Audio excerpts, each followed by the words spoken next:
Welcome to Old Town Alexandria. Alexandria Colonial Tours is proud to bring you this virtual reality 360 degrees ghost tour. Now the real video's up for rent online. Just so you know what you're buying, here's a quick taste. Well, hi there, I'm Wayne. I'm with Alexandria Colonial Tours, and I'll be your guide for this segment of your virtual reality tour.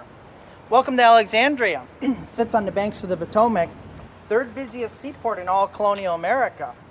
Lots of history, lots of ghosts here in town too. Whoa, look what's in my drink. It's a shilling. You know, back in colonial days, in order for the British to find volunteers to join the Navy, an officer would slip into a tavern and he would drop a shilling into someone's drink. Now, this person was busy talking, so he always didn't notice that a shilling had been dropped in his drink. And if he picked that drink up and finished it, he just joined the Navy, you see, because he drank a drink bought for him by the king. And 2 or 3 big sailors are going to go into that tavern and drag this poor person off to join the Navy. So if you're in a tavern and you see some of those officers come in and drop a shilling in someone's drink, you would start yelling, "Bottoms up, bottoms up." And that way everybody would refuse to drink. And that way nobody joined the Navy because they refused to drink. So let's just forget you and I even saw the shilling, right? Now, as I was saying, in colonial times, this was a busy seaport and lots of captains made their homes here. Whoa. I thought that was the captain of that old sea captain and that ghost that lives here at this building. You know that story about the sea captain? Let me tell you about it. Now, this captain was a young, handsome, dashing captain, and he made his home here in Alexandria. It was common because on the first and second floor you would have your merchandise for sale, and on the third floor is where the family would live. This captain was married to a beautiful young woman, and the two of them were expecting their first child. Unfortunately, the captain's wife died during childbirth. And a few days later, he lost his child, and so the captain was depressed for months and months. And he ended up meeting another beautiful woman that lived here in town, and her father was a diplomat in Washington, D.C. The captain and this young woman, they fell madly in love, and they planned for a wedding date. But before that happened, the girl's father had some work to do over in Europe, and so the two of them went off to Europe with the promise that as soon as they returned, the captain and her would be married.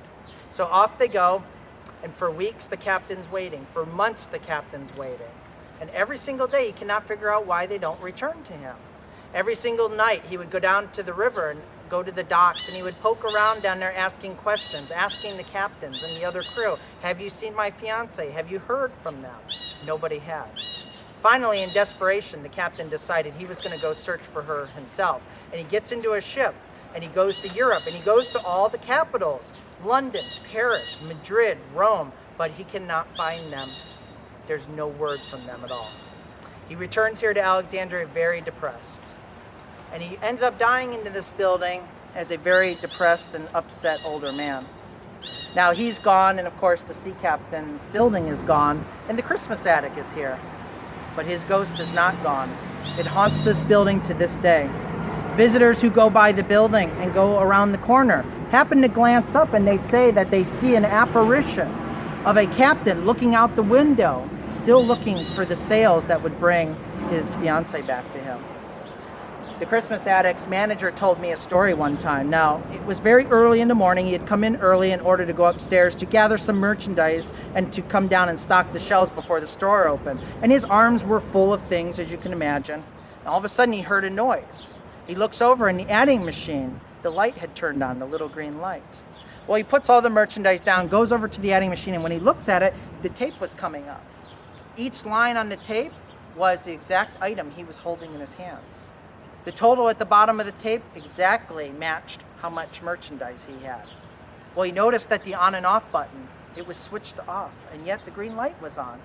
Then he looked at the cord, and when he pulled the cord up, it wasn't even attached to the wall. It was unplugged. He was so upset that he ran down the steps, and he waited at the bottom of the steps for the other staff members to come in before they went back upstairs. So if you're in town, make sure you take a trip to the Christmas attic. Not only do they sell lots of holiday treasures, but you could buy our Alexandria Colonial Tour ticket in here.